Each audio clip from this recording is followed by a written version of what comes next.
त्रितलं त्रिगुणाकारम् त्रिनेत्रं च त्रियायुधम् त्रिजन्म पापसंहारम् एकबिल्वं शिवार्पणम् त्रिशाखैर्बिल्वपत्रैश्च अच्छिद्रैः कोमलैः शुभैः तव पूजां करिष्यामि एकबिल्वं शिवार्पणम् सर्वत्रैलोक्यकर्तारम् सर्वत्रैलोक्यपालनम्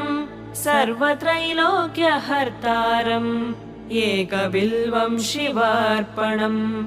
नागाधिराजवलयम् नागहारेण भूषितम् नागकुण्डलसंयुक्तम्